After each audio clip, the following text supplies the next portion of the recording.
Hello viewers, আসসালামু আলাইকুম। আজকে আমরা চলে আসলাম কলমাকান্দা পাঁচগাঁও পাহাড়ের একদম নিষিদ্ধ এরিয়া, যেখানে এখন সচরাচর মানুষ আসতে পারে না। এটি হচ্ছে পাঁচগাঁও পাহাড়ের ঝর্ণার একদম খুব কাছে।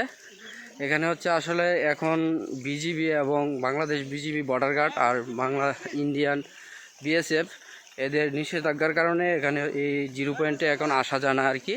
তো আজকের ব্লগটা হচ্ছে এই বিষয় নিয়ে, আশা করি সবটা ভিডিও সবাই দেখবেন। এটা হচ্ছে পাঁচগাঁও ঝর্ণা। এটা হচ্ছে ছোটো ঝর্ণা, অপোজিটে আরেকটা ঝর্ণা আছে, ওইটা হচ্ছে বড় ঝর্ণা, কিন্তু ওইটা হচ্ছে একদম ইন্ডিয়ার বেশি ভিতরে, যে কারণে জনসাধারণ ওই জায়গাটাতে যেতে পারে না। তো এই যে দেখেন, যারা কিছু কিছু পর্যটক আছে যারা হচ্ছে বিজিবি বাংলাদেশ বিজিবির অনুমতি নিয়ে কিছু সংখ্যক পর্যটক এখানে আসতে পারে, তাও হচ্ছে সীমিত সময়ের জন্য।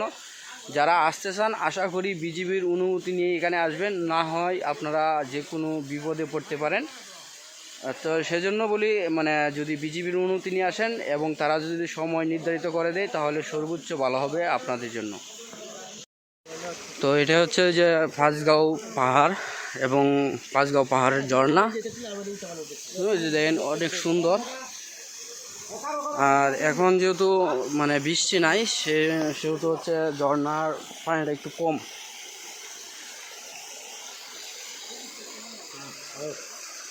ভাইয়ের কাছে জিজ্ঞাবো, উনি হচ্ছে পাঁচগাঁও পাহাড় মানে ঝর্ণাটা দেখতে আসে। ভাই, আপনি যে পাঁচগাঁও ঝর্ণাটা দেখলেন কেমন লাগলো? যাই হোক, আল্লাহর সৃষ্টি জিনিস সবসময় সুন্দর আর অপরূপ।